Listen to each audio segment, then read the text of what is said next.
Dans la Haggadah de Pessah, on nous parle de 4 enfants. Et comment c'est écrit dans la Haggadah? Echad chacham, ve'echad rasha, ve'echad tam, ve'echad sheno yoda lishol.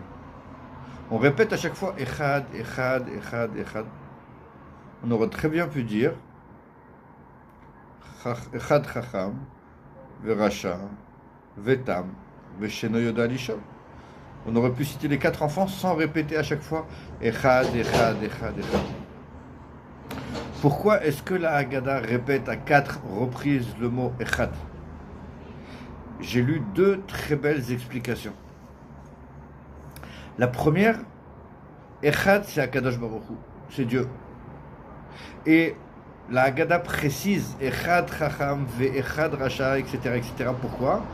Pour nous dire, ne crois pas que Akadosh Baruch Hu ne se trouve qu'avec le Chacham, avec le sage. Non, c'est faux. Akadosh Baruch Hu aime tous ses enfants et il se trouve auprès de chacun d'eux. Echad Chacham, mais aussi Echad Rasha. Le Echad Akadosh Baruch Hu, il se trouve aussi chez le Rasha, etc., etc. La deuxième explication pourquoi Echad Chacham ve Echad Rasha, parce que la Chassidoute nous enseigne qu'en vérité, c'est pas réellement 4 enfants, un qui est sage, un qui est Rasha, etc., etc. La Haggadah nous dit non, on parle ici d'un seul enfant, Echad. Echad, un seul enfant. Et il y a une partie en lui qui est Chacham, et une partie en lui qui est Rasha, et une partie qui est Tam, et une partie qui est Sheno Yoda Lishol. Mais ce sont les 4 parties du même enfant. C'est pour ça qu'on répète à chaque fois Echad, Echad, Echad, parce que c'est une seule et même personne. Parfois, on a plus de force, on gagne la guerre contre lui, etc. Parfois, on perd la guerre. C'est la même personne.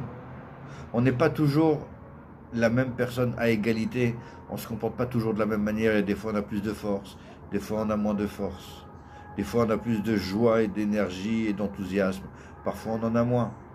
Parfois on ne met pas vraiment la tête dans l'étude alors on ne s'est pas posé de questions. Parfois on n'est pas vraiment dans le sujet alors on est comme le tam, on est un petit peu simplé, on reste superficiel.